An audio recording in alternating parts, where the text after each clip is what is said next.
చాలామంది పిల్లలకి 10th తర్వాత ఏం చేయాలో అర్థం కాదు.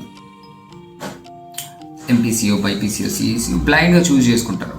కానీ 2 years తర్వాత వాళ్ళకి అర్థమవుతుంది, అరే నేనేదో స్టక్ అయిపోయినా, నాకు ఇంట్రెస్ట్ లేని ఫీల్డ్లో స్టక్ అయిపోయినా, నాకు ఇంట్రెస్ట్ లేని లైఫ్లో స్టక్ అయిపోయినా అనిపిస్తుంది. రీసెంట్గా ఒక అబ్బాయి జాయిన్ అయ్యండి మా ఆఫీస్లో. పేరు చెప్పా. క్యాజువల్గా అతనితో మాట్లాడేటప్పుడు ఏంటి తమ్ముడు ఎలా ఉంది, హౌ ఈజ్ యువర్ లైఫ్ అన్నాను. నో సార్ నాట్ గుడ్ అన్నాడు. వై, వాట్ హ్యాపెండ్, ఏమైంది? తక్కువ సార్ శాలరీ. అసలు ఓకే, మన లైఫ్ని మంచిగా చేసుకోవడానికి ఏం చేస్తున్నావు? If it is not good, దాన్ని గుడ్ చేసుకోవడానికి ఏం చేస్తున్నావు, ఏం చేయాలనుకుంటున్నావు?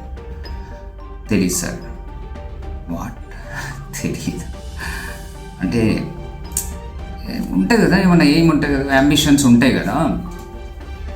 నెక్స్ట్ ఏం చేయాలనుకుంటున్నావు, లేకపోతే లైఫ్లో ఏదో ఒక గోల్ ఉంటుంది కదా.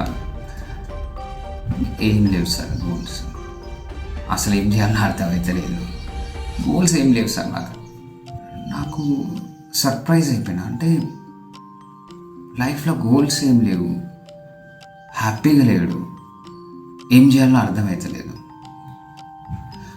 ఇది అబ్బాయి యొక్క పరిస్థితే కాదు, ఇండియాలో కొన్ని లక్షల మంది పిల్లల పరిస్థితి అదే.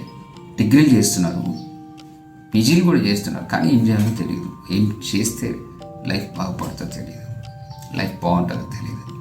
ఇక్కడ గమనించాల్సింది ఏంటంటే, కోర్సెస్ మీ లైఫ్ని బిల్డ్ చేస్తలేవు. పెద్ద పెద్ద కోర్సులు చేయడం వల్ల లైఫ్ బిల్డ్ అవుతలేదు, క్లారిటీ వల్ల బిల్డ్ అవుతుంది. ఏం చేయాలి లైఫ్లో అనే క్లారిటీ లేకపోతే, ఎక్కడికి చేరుకోవాలనే క్లారిటీ లేకపోతే పరిస్థితి అట్లనే ఉంటుంది అబ్బాయిలాగా. రైట్ క్వశ్చన్స్ అడగాలి. నాకు లైఫ్లో నేను ఏం చేయాలనుకుంటున్నా, ఎక్కడికి చేరుకోవాలనుకుంటున్నాను, నేను ఏం సాధించాలనుకుంటున్నాను, లేకపోతే నా లైఫ్ ఎట్లా ఉండాలనుకుంటున్నా, ఈ క్వశ్చన్స్ అడగకపోతే ఎట్లా? నిన్ను నువ్వు అడుక్కోవాలి కదా. ఈ క్లారిటీ లేకపోతే ఎట్లా? ఇట్లానే ఉంటుంది. అందుకే ఇట్లాంటి క్లారిటీ ప్రొవైడ్ చేయడానికి నేను ఒక టూల్ డెవలప్ చేసిన, క్లారిటీ కంపాస్ అని. ఒకవేళ మీకు ఇంట్రెస్ట్ ఉంటే కమెంట్ బాక్స్లో క్లారిటీ అని టైప్ చేయండి, నేను ఒక ఫ్రీ శాంపుల్ పంపిస్తాను. బట్ క్వశ్చన్స్ అడగండి మిమ్మల్ని మీరు. ఎక్కడికి, ఎప్పుడు, ఎట్లా, ఎక్కడికి చేరుకోవాలనుకుంటున్నా, ఎప్పుడు చేరుకోవాలనుకుంటున్నా, ఎట్లా చేరుకోవాలనుకుంటున్నా, ఏం సాధించాలనుకుంటున్నా, ఈ క్వశ్చన్స్ అడగాలి ఖచ్చితంగా.